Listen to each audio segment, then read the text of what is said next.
All right, this is going to be boring without my face presentation, which is fine because technology has not been working with me this week, so thank you for your patience. Trust me, if the camera comes on, you'll see Mr. Donahue. That's me talking from the English office. That's where I'm presenting from. We're talking this day about the hook.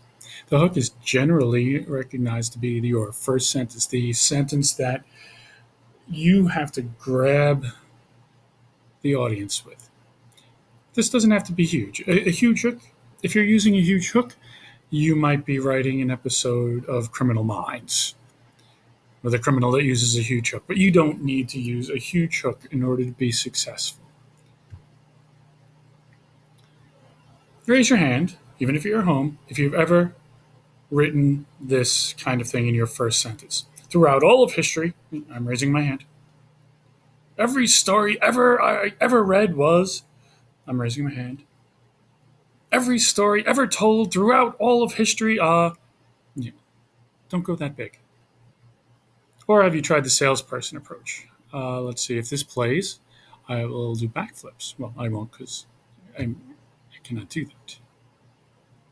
But let's see. I want to look at the second really failed sales pitch. So I'm showing you this one so that you don't open your essay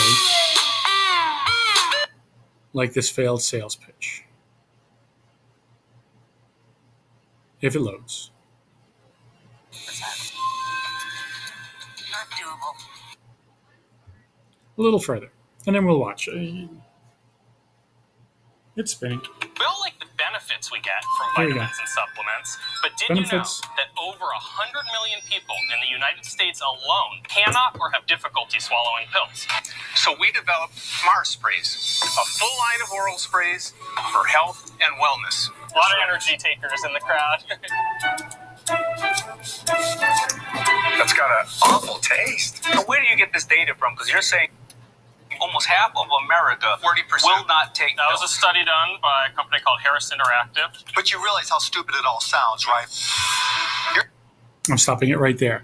We all like the benefits we get from vitamins and supplements. Where he says, do you know how stupid it sounds? If you open up your essay with some kind of wild claim, you might sound like this. Why don't these things work? You can't deliver on any of those. You can't write an essay which you tell me is the best story ever written or throughout all of history. There's 2,000 years of modern history. Really, you're going to write the best essay about the best story in all of history? You can't deliver on something that big. Rather, instead of a huge hook, try a small snag. So instead of saying throughout all of history, open up with history has shown that, or every story I've ever read, or every story ever written. Open up with writers often explore, and then fill in your theme. That's nice. It's small. Skip the sales pitch altogether. Don't do some great crazy idea. This here is opening speech lines. I like the seventh one. Give me a moment while this all spins. They see that speech Yeah. opening It's line the needs to seventh be one. very gripping. Don't Stand. worry about this woman. It's a great opening. Don't worry about, they're focusing on trying to be physical. Listen to what she says, though. Life will sometimes feel like a fight. The punches, jabs, and hooks will come in the form of challenges, obstacles, and failures.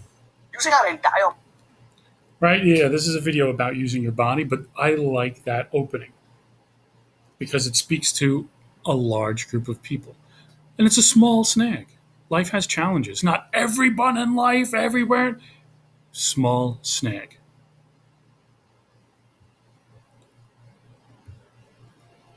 They say that a speech opening line needs to be really gripping. And then so what? This is the stakes. This is what in writing is called the stakes. This is the third sentence, right? Your first sentence. Your second sentence, you're probably already using because. Last year, you might have been taught that your third sentence should start with, this is true because. But most of you are asking the first sentence why and saying it's true, telling me why it's true and using a because. If you really want to, even better than saying this is true because, Use this matters because now you're challenging me, the reader, to find out if what you say matters. And that's a challenge. And that is what will raise the stakes on your writing.